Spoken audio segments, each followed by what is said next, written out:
Hi, how's it like moving to another country without having anyone you know? In today's episode of program Rzeczywiście, we will talk to Awhobiwom Abu, a Nigerian woman who decided to study and work in Poland and has recently been talking about her journey on her YouTube channel. Thanks for accepting our invitation. Thank you for having me. Let's start from the beginning. Why have you decided to leave Nigeria? So I was looking to come study abroad. I had done a little research and I was trying to find a country that I would be able to afford to come and pay my fees and be able to get the quality of education that I wanted. I searched all over the place and finally a friend of mine suggested, how about you check Poland? And before this time, I had no idea about coming to school in Poland. So I spent days on the internet checking stuff about moving to Poland, and that was how I got here. And what have you found on the internet about Poland? What were you searching for?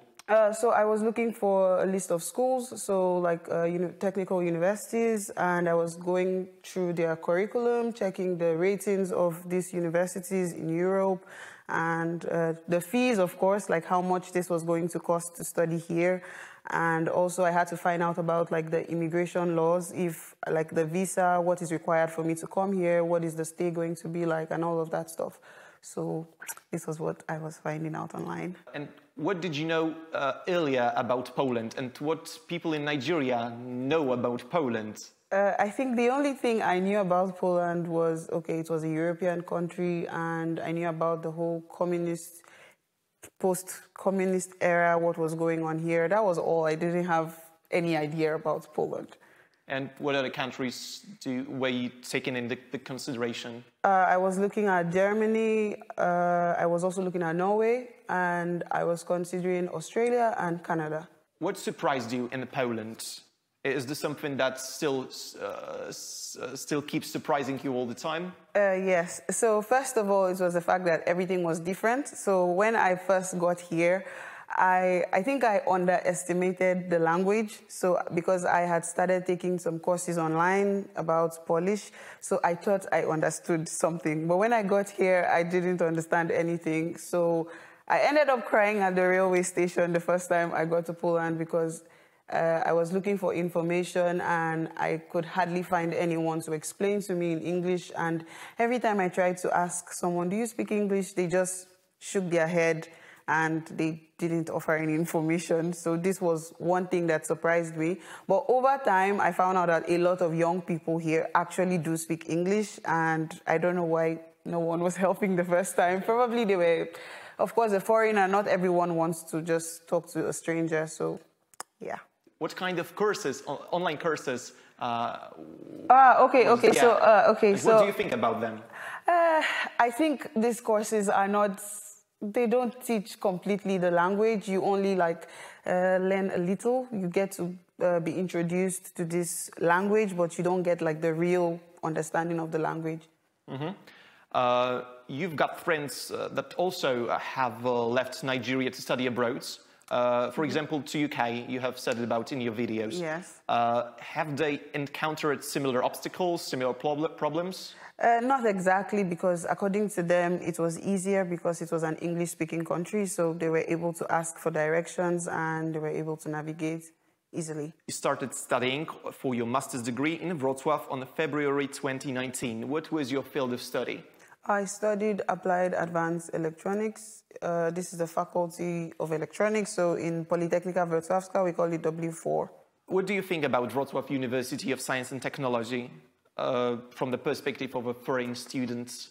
Okay, so I like the fact that the university has models that capture exactly what you want academically. So the thing that really stood out for me was the fact that the courses are broken down in such a way that you have like the practical aspect, you have like the seminars, you have projects and all of that stuff. So I was getting the best education, so far as I'm concerned, that I paid for.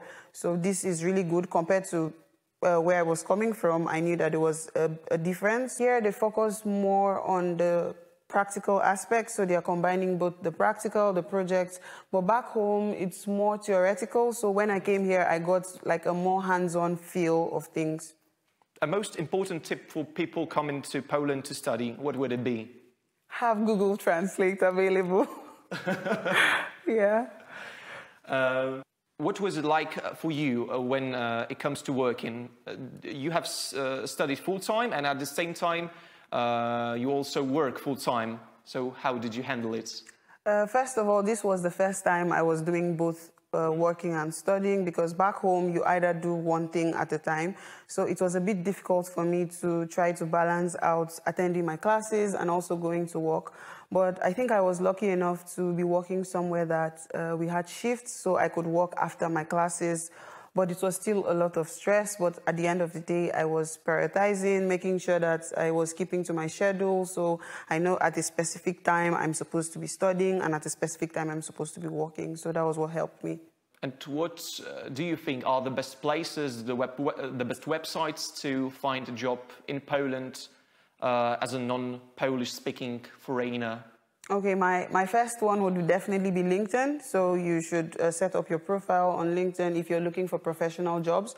You could also check pracuje.pl. So this is one good one as well. Of course, Facebook is also available because there are some job postings on Facebook as well. And then Glassdoor. So this one. In recent years, you've created your own YouTube channel. What are the videos on the channel about? Okay, so my YouTube channel is basically just showcasing my life here in Poland. So my study life, my work life, and my general experiences here in Poland. I created this channel because when I first came, like I mentioned, I didn't have so much, I didn't know anyone, and I had like very limited information. So I decided, okay, I put in all the information and my experiences and just put it out there for someone who would need information about Poland. A foreigner, of course.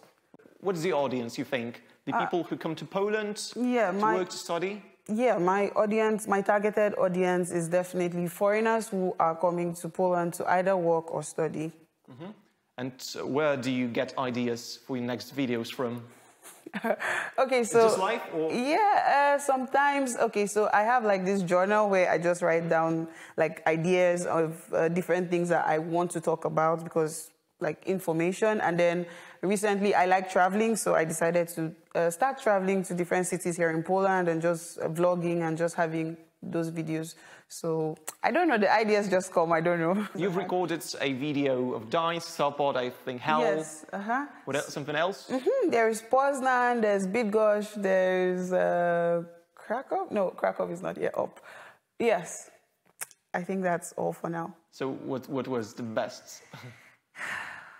And was it something different from the cities in your country and maybe somewhere else if you were somewhere else? Okay, I think the best for me was Hell, because I went on a boat cruise and we stayed by the what they call it now, the beach, close to the Baltic Sea. So this was like a very beautiful, calming view. I like Hell very much, and yeah, it's a bit different from where I'm coming from. So, yeah. What are the future plans when it comes to YouTube? So for now, it's just to keep expanding and putting out more content about Poland while I'm still here in Poland, of course. So more vlogs, more information, and all of that stuff. You're inviting some people to come to the channel. What are these people? What you are talking about with them? So it depends. Different people, of course, because I don't want viewers to have only my perspective to things. So I try to find other people who have gone through similar experiences and just ask them questions, and they say something for other people to also understand that I'm not the only one who has this particular thing going on. How would you describe your Polish after 2.5 years? Yikes. Try. Not so good, honestly. It's little, but the good thing is I can have conversational Polish, like the basic stuff. Like I need to buy something from Jabka or Biedronka. I know how to talk my way out of that one. But you're working not in Polish, in English? No, I work in English. So just some conversation at the street and something like that? Yeah, exactly. Did Poland meet your expectations? Yes, it met my expectations and above. Do you plan to stay here? Let's see how it goes. I'm not sure yet. Thank you so much for the interview. And I think we will just invite our audience to go to your channel. How is it called? Awhobiwom Abu. So your name and your surname? Yes. Okay, so search for it on YouTube and watch the videos, see your journey. Thank you so much. Thank you for having me.